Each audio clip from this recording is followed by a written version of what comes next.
All right, so this is the second session for week 7, and I want to start with a quick announcement on the webinar next week, which is going to be the first one is going to be for the final exam. So let me share my screen first. And if you can please confirm that you can see my screen. Okay.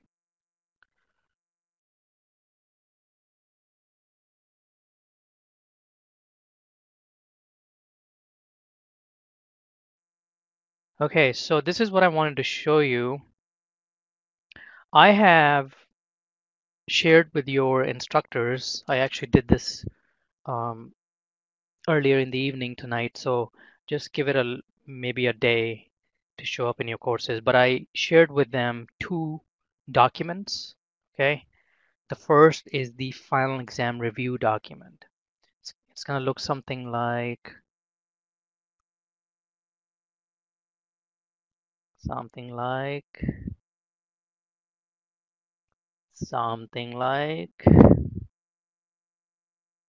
not that. Okay, that was the recording. Sorry. Something like this. This. Boy, this is not really helping tonight. Come on. It's trying. Okay, these are recordings. I guess I thought.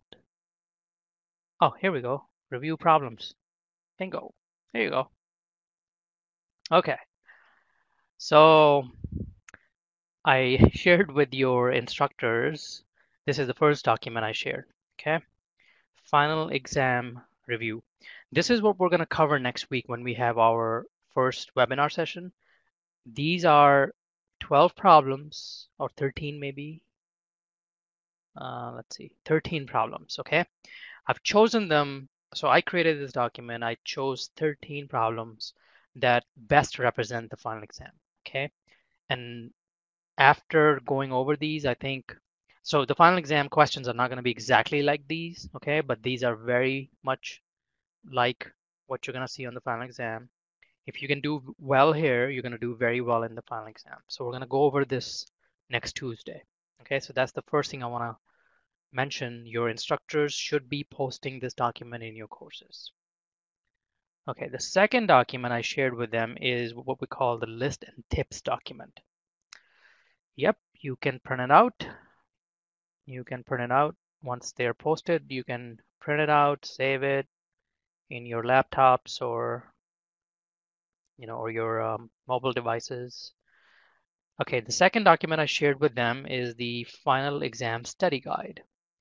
And this study guide contains, the 28 problems you're gonna see and some information about them. So for example, it tells you what kind of a problem type it is, okay?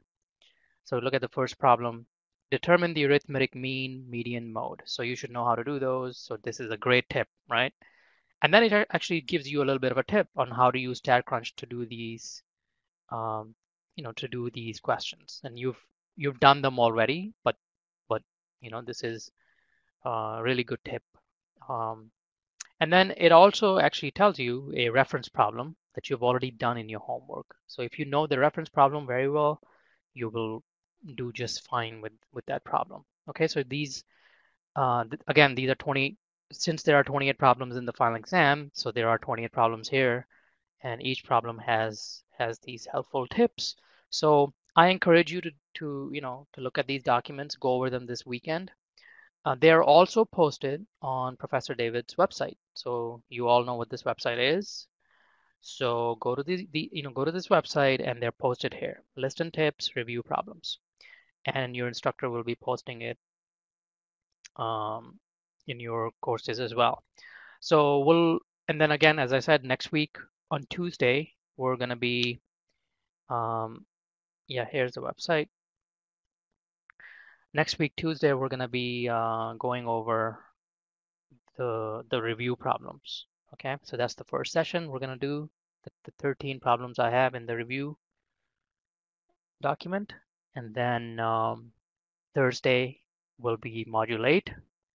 And the following Friday, if needed, will be the rest of the problems in Module 8. Okay? So, and then we'll talk about the final some more on Tuesday. And if you have any questions concerning the final, say you want to take it this weekend or something, go, ask your instructor. Make sure you ask them those questions.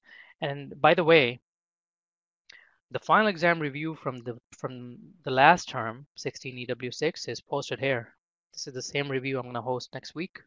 So if you want to take it this weekend, you can look at this recording from the previous term. I hosted this, and pretty much we're going to go over the same problems. So, okay. Last block? No, the last block is so 16 EW5. Professor David was hosting these webinar sessions. So he has a different way of hosting them. I actually think is better than mine, maybe. I actually think it is because he, one of the nice things he does here is he will post homework coverage. So if you click on it, it tells you the homework problems he has covered and at what point in time in the webinar session you can get to that homework problem. Okay, so I think this is really nice, and I wish I also did that. But so he was hosting it for 16 EW5, and then I switched, and then I came on for 16 EW6. I think there was one other term I did this for, and then EW1, and I'm hosting it this term, and I will be hosting it next term. Okay.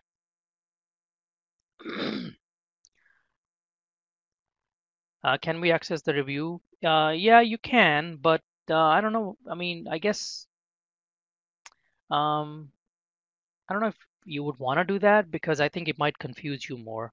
My my feeling is, you know, go through those documents, take a look at either the recording of my final exam review or the review I'm going to host next week.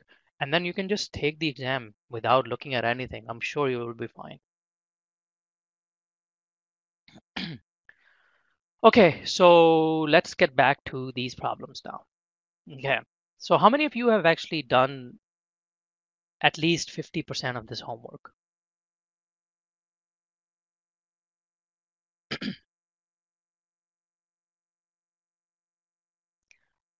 Okay, a lot of you have done it. Very good.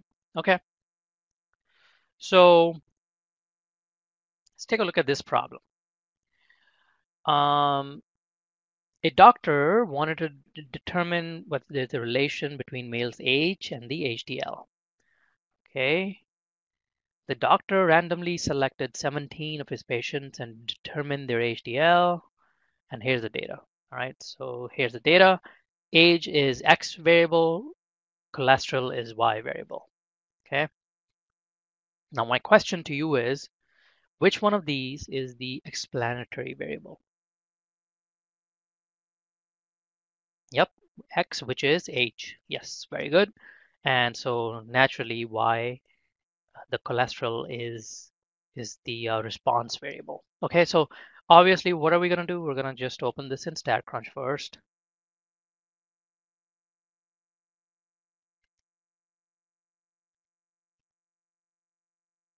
And technology seems to be slower tonight for some reason.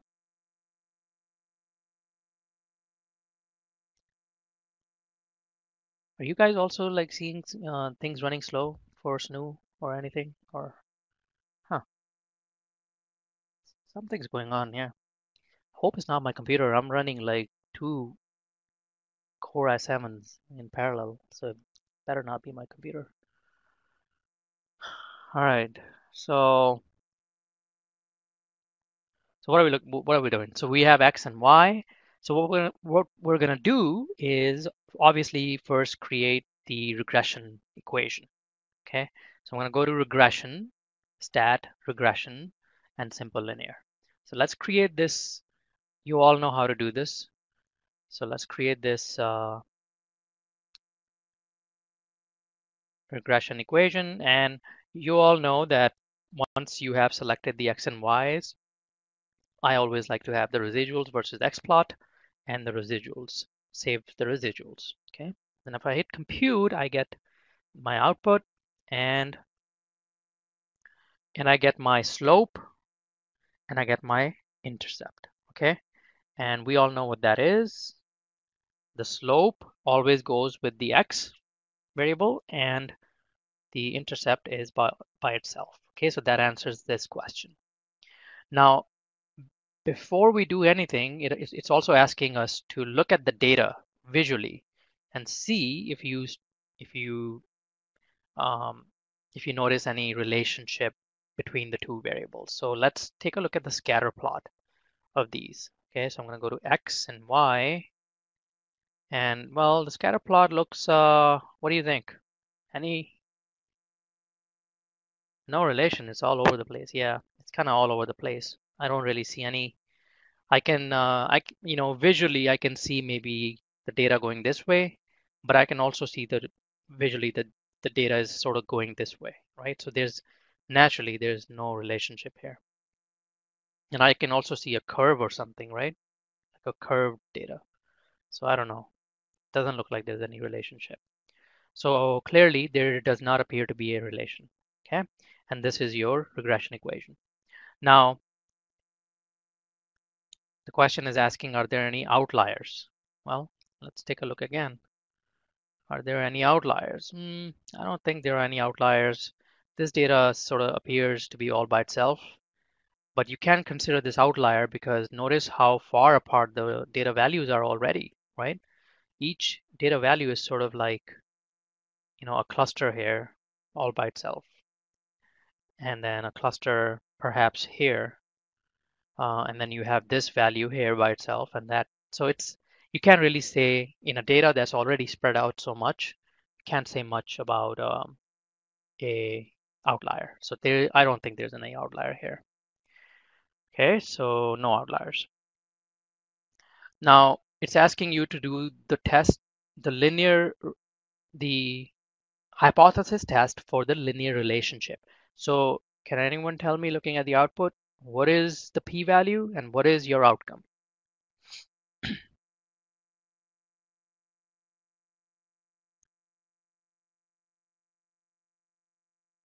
The p-value is 0.5025. Yep. And so what is the outcome? Naturally, say alpha is 10% or something, or 5%.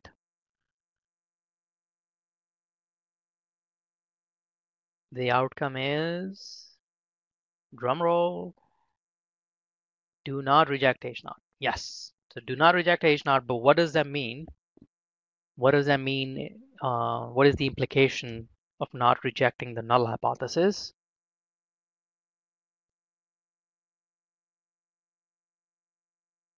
No relation. Yes, very good. What that means, yes, so we do not reject the null hypothesis, right? The null hypothesis is that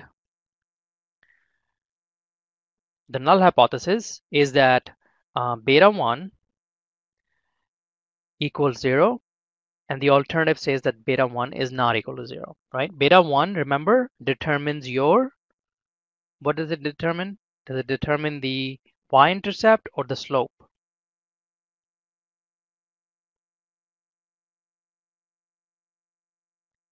It determines the slope. Very good. So if it determines the slope, then what that means is if your y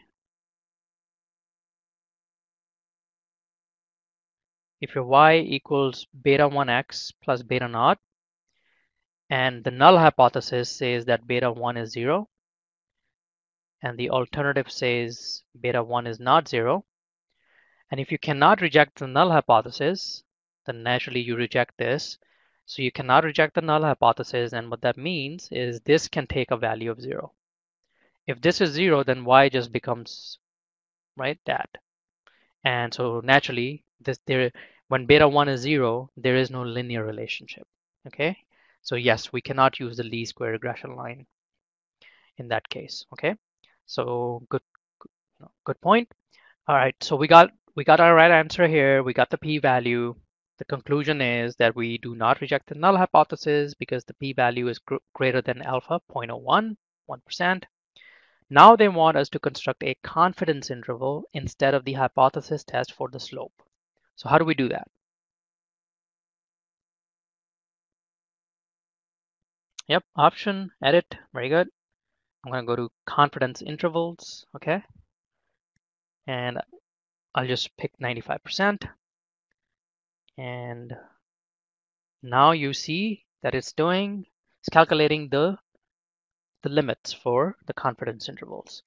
And what is special about the confidence interval for the slope?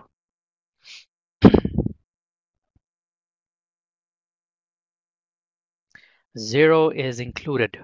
You see that? The minimum is negative 0.51, the maximum is 0.26. So zero is included. And if it includes zero, that means it includes the null hypothesis. So you cannot reject the null hypothesis. It means that beta 1, the slope, can actually be zero. It is not an unlikely value for the slope to be zero. Okay, so that's not a good thing. That means the data is not linearly related, and that's what we saw when we saw the graph, right? Okay, so now since we know that the data is not linearly related, we cannot use the regression equation. We have a 42-year-old male patient who visits the doctor's office. Would using the least square regression line to predict HDL be recommended? No, it is not recommended. Okay, so if it's not recommended and we still want to predict the cholesterol for this patient, what do we do? What can we do? What is the most, I suppose, logical thing to do here? Yeah, we just find the mean. Very good. We just find the average value for HDL. And how do we do that? Well, here's HDL. I go to stat. I go to summary stats, columns, and I pick my Y, cholesterol, and I just want the mean. And the mean value is 44.82. That is if you cannot use the regression equation. Okay, then you just calculate the mean. If you can use the regression equation, then you plug in the age for this patient, 42, into the regression equation, into X variable, and then you calculate your Y. But because this regression equation cannot be used for the reasons we covered, we just calculate the average, and the average is 44.82. A good estimate for HDL is 44.82. Okay, pretty simple, right? Just like the problems we've been doing so far. All right. What do the y coordinates on the least square regression line represent? This question is just like question number 1. What do they represent? The y coordinate represents the minimum expected value of response variable. Is that true? It represents the minimum? No, it doesn't. The y coordinate represents the mean value of response variable. Is that true? Yes. Y coordinate on the least square regression line always represents the average value for any given x value. Okay, so recall my diagram, 3D diagram I did last time. Y coordinate represents values of the explanatory variable. Well, that's wrong. Y coordinate does not represent the value of x variable. That's wrong. Y coordinate represents the maximum expected value. That's also wrong. So naturally the answer is B. Okay. All right. Now we go from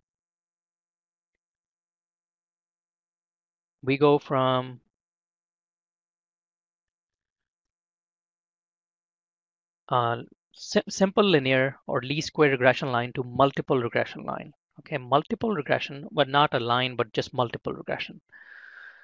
Multiple regression is when you have, what do you think multiple regression represents, by the way? Let me just take a guess. 2 plus what? Multiple x variables. Very good. Yep. So meaning, for example, we can have beta 1, x1. We can have another beta 2, x2. And we can have another one, beta 3, x3. We can stop at 2 or keep going on as many as possible. And then we still have our beta naught. Okay. So for example, here you have x1 is your first explanatory variable. x2 is the second explanatory variable. x3 is the third explanatory variable. Beta 1 is the slope for x1. Beta 2 is the slope for x2. Beta 3 is the slope for x3. Okay. I shouldn't say for, I should say that it's associated with that variable. Okay. And then beta 0 is still, again, your y-intercept, but it has a little bit more meaning than that. And we're going to, I think, find out in the next problem. Okay, so this is just a multiple regression equation. So what's going to happen is, so far you've been seeing y and x data, right? You were given y and x data. You were using StatCrunch to create the model. Now you're going to see y, x1, and x2. The data set will be pretty much the same, except you'll have one added variable. Okay? So really nothing much here. Let's look at this problem. So here we have y hat equals 0.27 x1 minus 8.58 x2 minus 24.08. So what is the slope for x1 for this equation?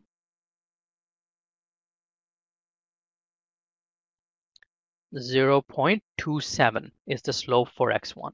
Okay. What is the slope for x2?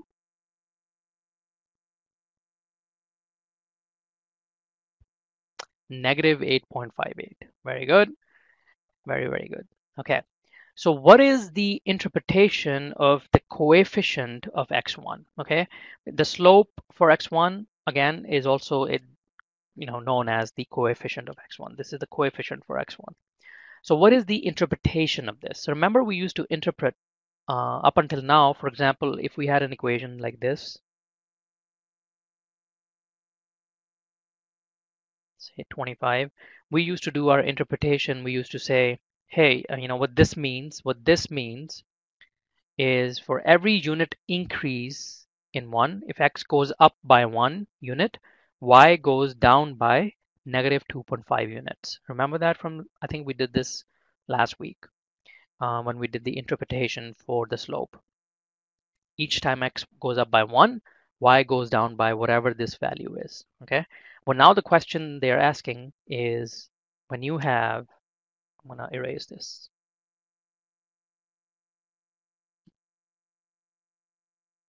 The question they're asking is, if you have y equals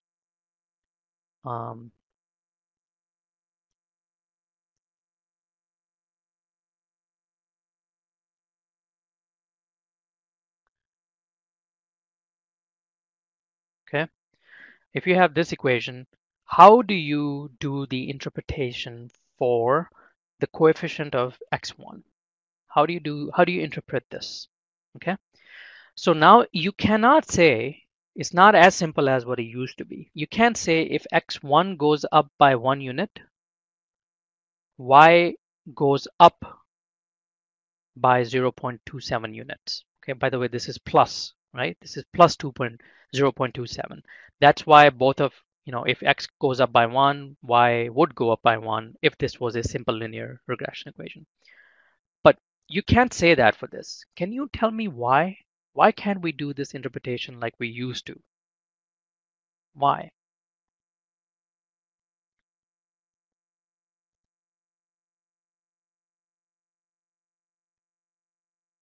Yeah, very good, Brian. Everyone else, excellent. That's because we have this variable also. We have x2 variable, and it has a coefficient here, right? So we can't simply just say if x1 goes up by 1, y would go up by 0.27, because this could be changing. When x1 goes up by 1, this could also be changing, right? And if this changes, then this effect of change in y is not just because of x1. it is also because of x2. So it's a hybrid of the two, right? But that's the problem. You can't do interpretation that way, okay? So what do you think I would do to do this interpretation? What do you think is the natural way of doing this interpretation? There's only one sentence you have to add to this.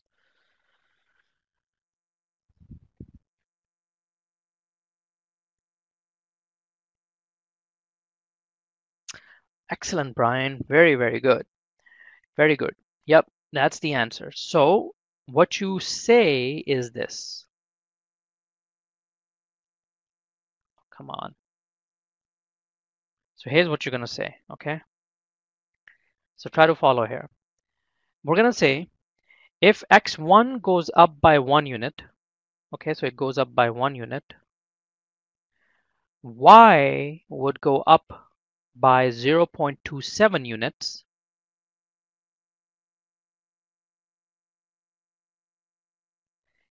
if x2 remains constant. Does that make sense? Does it now make sense why we're doing that? Okay, because if I keep x2 constant, if I don't let x2 change, and I take my x1 up by 1 unit, then the change in y is only because of x1. It is not because of x2 anymore, because I kept that constant. And this is a constant anyway. So the change then can be related, okay? That is the only thing you just have to add this one sentence to last week's interpretation. That you have to keep the other variables constant. Okay, so if you look at this answer, it says an interpretation of coefficient of x1 is if x1 increases by 1 unit, then the response variable increases by 0.27 units on average while holding x2 constant. That is all you have to add, this line, while holding the other variable constant. And now if I were to do the interpretation for this, for the coefficient of x2, how would I do that? How would I do the same interpretation for the coefficient of x2? If you can type it the same way this answer is given here. And be careful about if y would go up or down, okay? So take a look at the coefficient and determine if y would go up or down. Yeah, yes. Okay, I'm looking for the full interpretation, so it's going to take a little bit of time for you to type it, but let's see. I would like to see it because then it means you have completely followed my instruction here.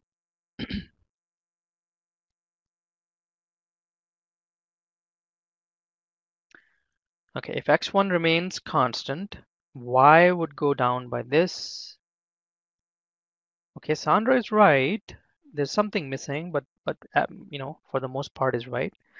Sandra, it would not go down by negative 8.58. It would go down by 8.58, right? The negative just means that the value is going down anyway, okay? So that's the trick. John says, okay. Christy looks like has the answer. If x2 increases by 1 unit, then y will decrease by 8.58 units while holding x1 constant. Christy has the perfect, perfect answer right there. Kevin also got the answer. Very good. Very good. I think everyone has the right idea. Very good.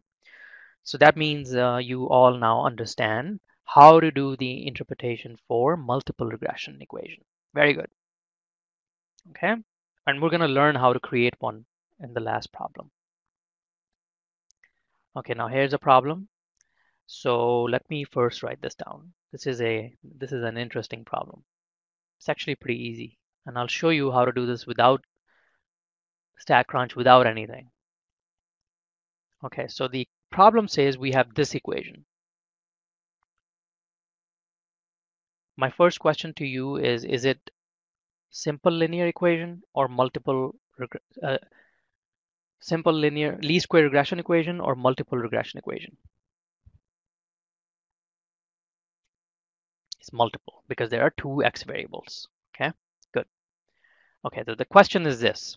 The first question says interpret the slope coefficient for x1. Okay, so how do I do the interpretation for slope coefficient x1? So if you can please type it again.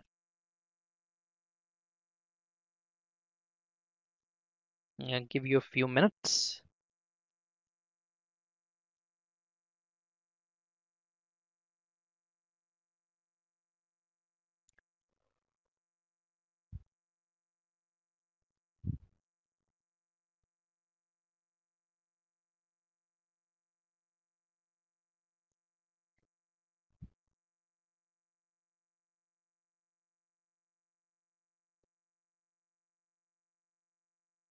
Okay,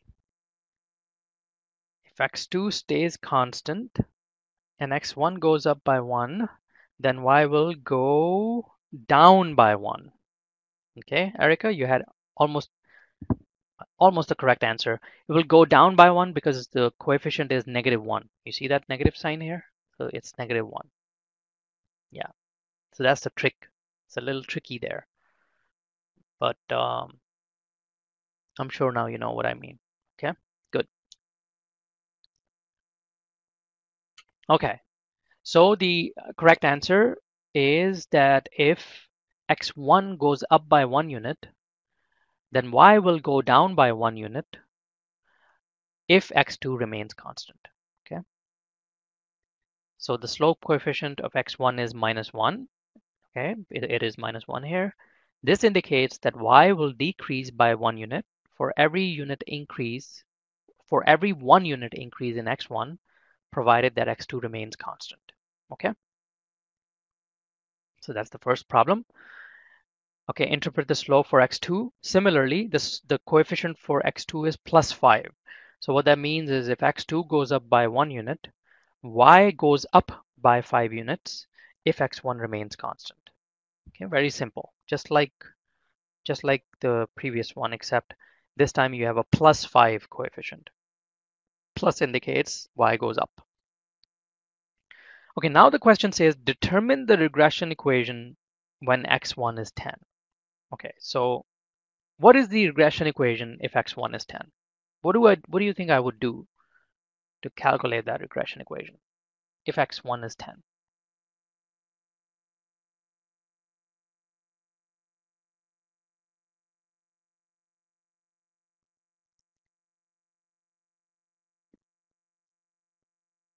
Plug in 10 for x1. Yeah, exactly. So I'm going to just plug it in.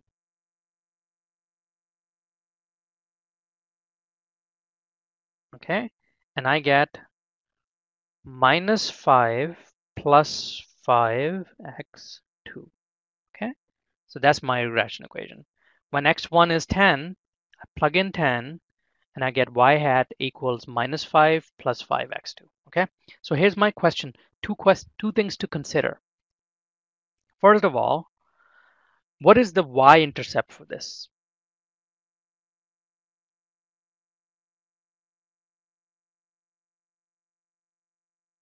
What is the y-intercept for in this equation?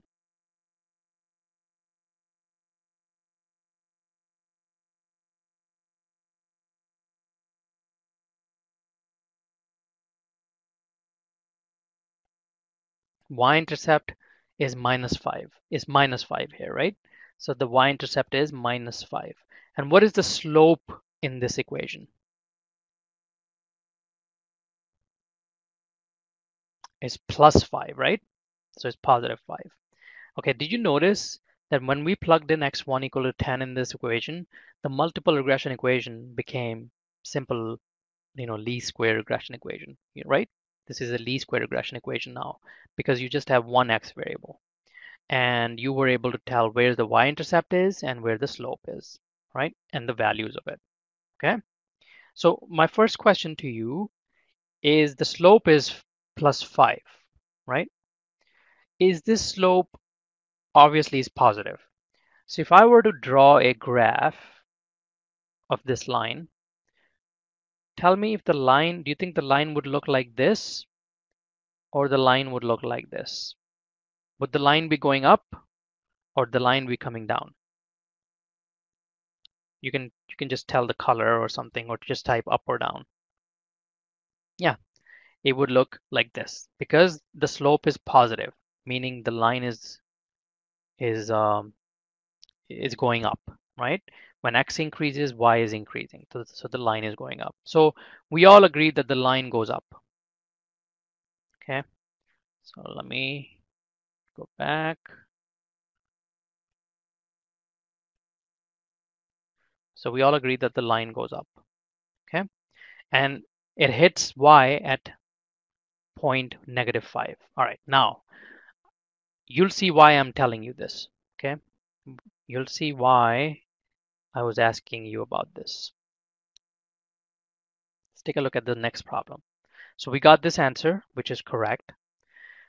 Now they're saying graph this equation. Okay, graph the equation when x1 is 10, which is this equation. Now we have to graph it. Now the nice thing is you don't have to use any technology to do this. Okay, I'm going to use the process of elimination to do this problem because it's a multiple choice problem. The first thing, which one of the what is the very first logical choice to get rid of? Very first logical choice to get rid of. C. Why? Can you tell me why is C the most logical to get rid of? Exactly right. It's not the correct direction. Remember, you all told me, okay, you all said the slope is +5 and the line should be going up. But C has the line going down. So clearly you can eliminate this choice. All right, good. We got rid of C. Okay, now we're between A and B. Now both of them are going up. So clearly slope is not enough for me to tell the correct answer. But I can tell the correct answer looking at the y-intercept. So for B, what is the y-intercept? What is the y-intercept for this line for B? Each dash here represents 10 units. This is 10, this is 10, this is 10. So the line crosses the y-axis is the y-intercept. Everyone says 45. 1, 2, 3, 4. 45. Absolutely right. 45 is the y-intercept for this line. So is that my right? Okay, so that's 45. All right. We all agree on that? Do we all agree that the y-intercept for this line is 45? If you can say yes, then I know there are no questions about it. Okay, y-intercept is the line at which is the point at which, sorry, y-intercept is the y point on the graph at which the line crosses it. Okay, so the line is crossing at y45. All right, we all agree. So this is 45. Let's look at this one. Okay, what is the value here at which the line crosses the y-intercept or the y line? -5. Very good. It's -5. So which one do you think is the correct answer? A. A is the right answer, right? Because we were looking for -5. So isn't that nice? You were able to just use process of elimination to do this problem. You didn't have to create a graph. You didn't have to visualize this thing or use technology or anything, right? You were just able to sort of work with the slope and the y-intercept to get to the correct answer. Okay, so then now the next one you're going to do for me. Okay, now they want you to create the equation for x1 15. So let's see what we get. So what happens when x1 is 15? So what is my y? What is the equation of when what is the regression equation when x1 is 15? Okay, so -10 plus 5x2, that is right. All I do is I say 5 minus, instead of x1, I'm going to put 15 plus 5x2. I get -10 plus 5x2. That's my regression equation. Okay, now let's just write the slope and the y-intercept for it. So what are those? What is the y-intercept for this? -10. What is the slope for this? 5. What has not changed? What has not changed from the previous line? The slope is not changing. Do you notice that as I plug in values for x, different values for x, slope isn't changing. The intercept is changing. Okay, so this will be critical later in this problem. So I get my -10 plus 5x2. Now let's look at the graphs. So which one of these is the first logical choice to drop? B.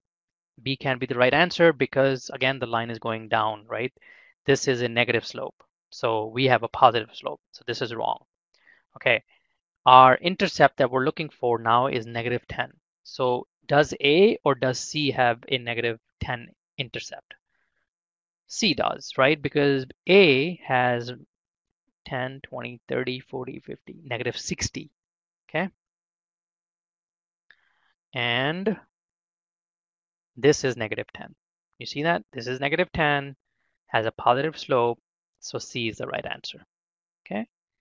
And similarly, we can look at x120 when we get the line equation to be y equals -15 plus 5x2. Again, the slope hasn't changed.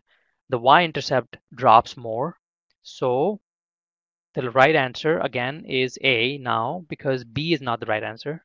Here it's -70, what is it? -65 is the y-intercept here. So that's not right. The intercept should be -15. And if I look at this one, I can see that this is -15. So A is the right answer. So what is the effect of changing the value of x1 on the graph? So what is the effect? What's happening as I change the value of x1?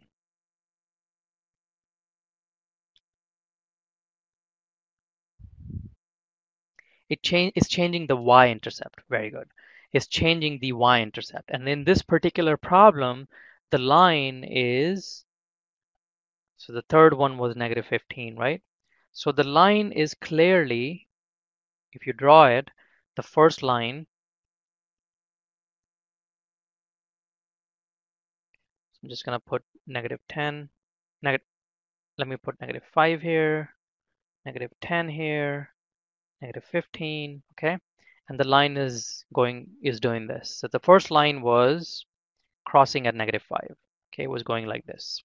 The second line was -10, same slope, so parallel, terrible line. This is, nope, gotta hit the point. Here we go. Okay, parallel line because they have the same slope, but just the y-intercept is different. So the line went down, right? And then the third one was -15, so it goes like that. Okay, all three parallel lines, just that the line is dropping as you increase x1 variable. Okay, and that's it. Wasn't this an easy problem, right? It's a simple problem, wasn't it?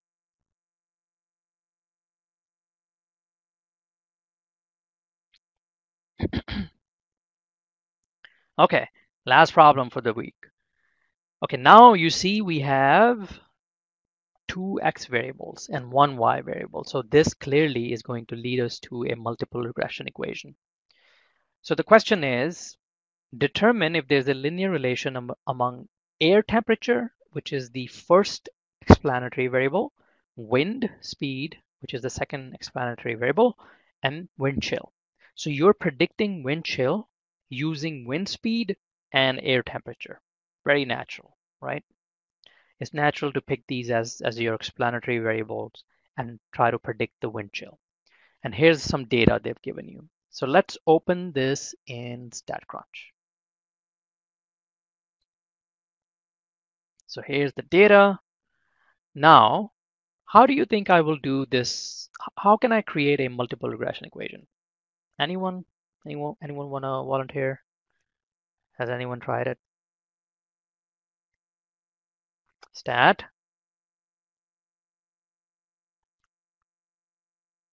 Yes, regression. Multiple linear. Very good. Multiple linear is what you have to choose. Okay. So if I click this, okay, now I have my y variable, which is going to be the wind chill, y, and then x1 and x2, air temperature and wind speed. Okay, So those are my explanatory variable. You have to select both. So click on X1, hold the control key on your keyboard, click on X2, selects both.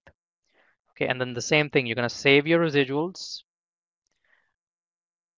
and you're not going to get the graphs of residual versus the X variables, okay, because there are two X variables. So that option is not given here, but we can create it. I'll show you how to create it. Just save the residuals, okay? Make sure to save the residuals. And let's hit compute. Okay, so you see it's going to print the residuals, first of all, here. And here is your output. And you can see, the first thing you can see is that here is the equation.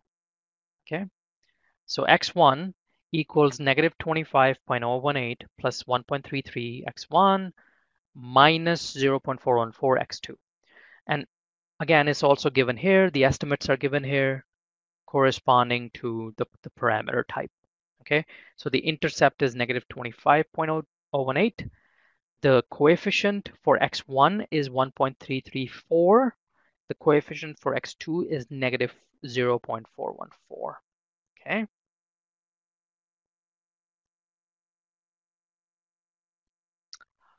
Oh, did we mess up?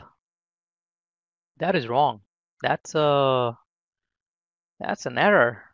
I gotta take a screenshot of this. I gotta take a screenshot of this.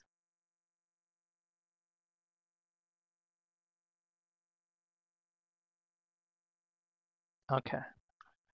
Thanks, Sarah, for catching this. I did not realize this. This is wrong. This should be y. Y equals negative 25, right? You can see here it says dependent variable is y, and then dependent variables are x1 and x2. And so clearly this should be y. This should not be x1. So this is wrong, okay? So anyway, this is your regression equation, and you can see, take a look at this. This is the answer that I plugged in. Y hat equals negative 25.018. That's the intercept, plus 1.334 x1 minus 0.414 x2. Okay, so that is the multiple regression equation.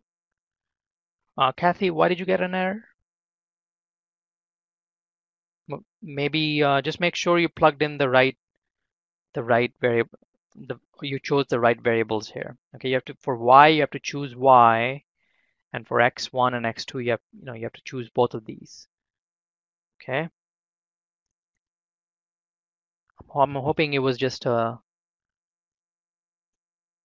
maybe if you missed one of these variables or something. Try it out again and let me know if you need more guidance on that. But anyway, this is the equation. Okay. Yeah, got it. Okay, great. All right, so this is the equation. Okay. Now the next question says draw the residual plot. So why is the question asking me to draw a residual plot?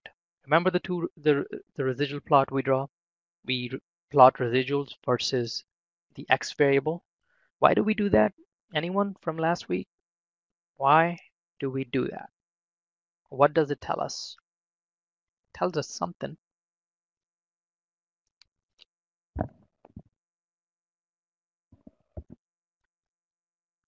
Excellent, Brian. Very good. It tells us whether there's a pattern. If the residuals show a pattern, that's bad. Remember I said that the residuals must be randomly scattered. So I think if you remember one of the problems last week, we saw that the residuals were kind of like that. Remember that? They were showing a pattern of a something like that, right?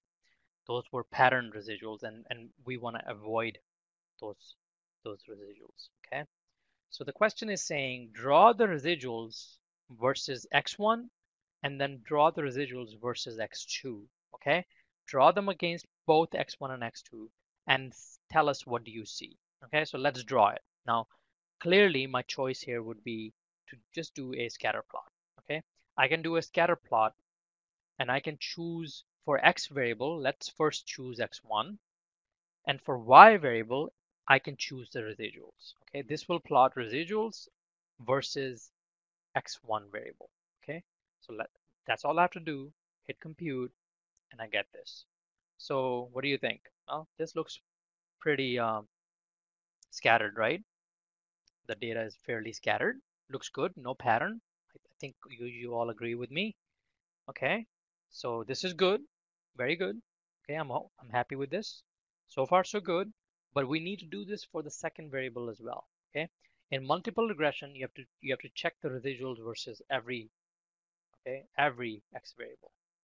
So I'm gonna now choose x2. Okay, I choose x2. So now we're plotting residuals versus x2. Okay, what do you think?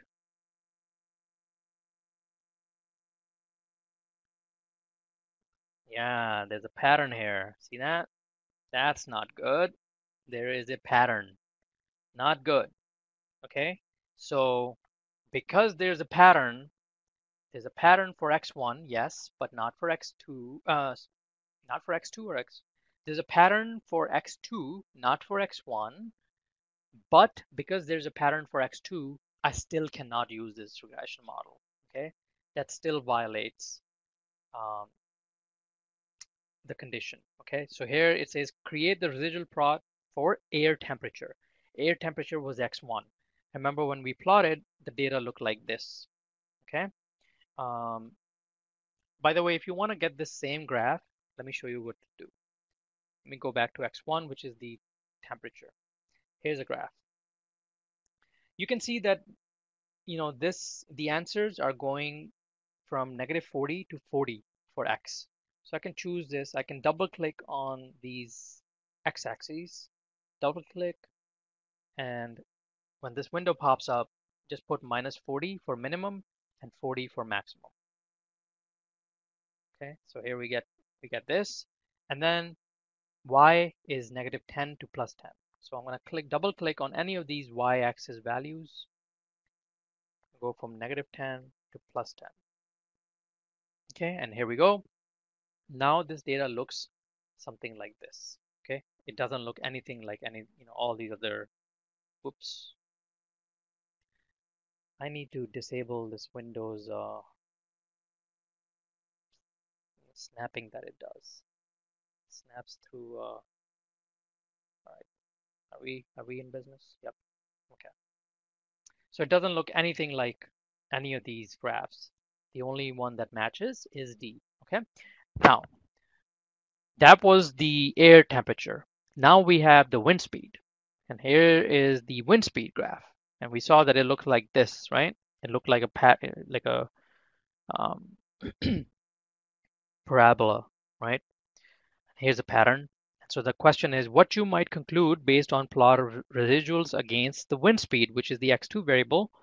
Well, the plot shows a pattern, so linear model is inappropriate. Can't use this model. Okay, so it's a very strict condition. All explanatory variables have to comply. Okay, and that's it.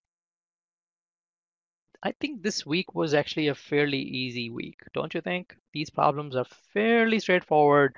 What you're doing is you're predicting y using different x variables. So I think it was a.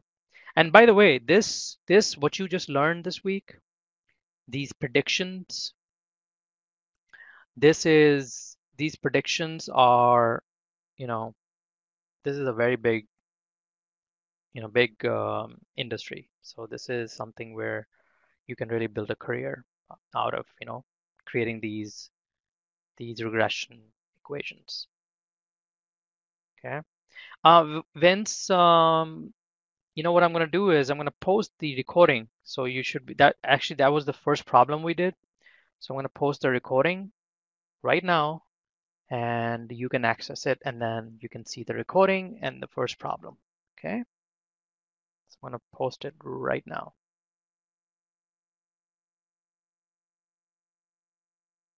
Any questions?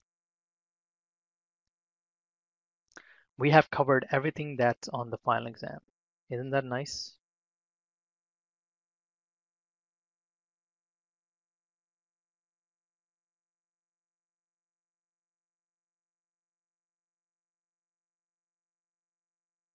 Um, yes, you can. You can start the final tonight. Okay, you can start the exam and you can finish it in different um, different sittings. Okay, so all you have to do is just simply close the exam without hitting submit. Do not hit submit, and then you can continue at a later time.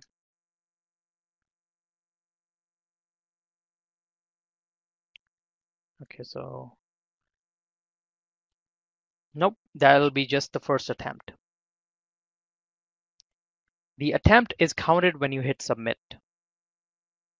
Yes, you'll see the results after you hit submit. You'll see your correct answers and the problems that you got wrong. And then you can do a second attempt.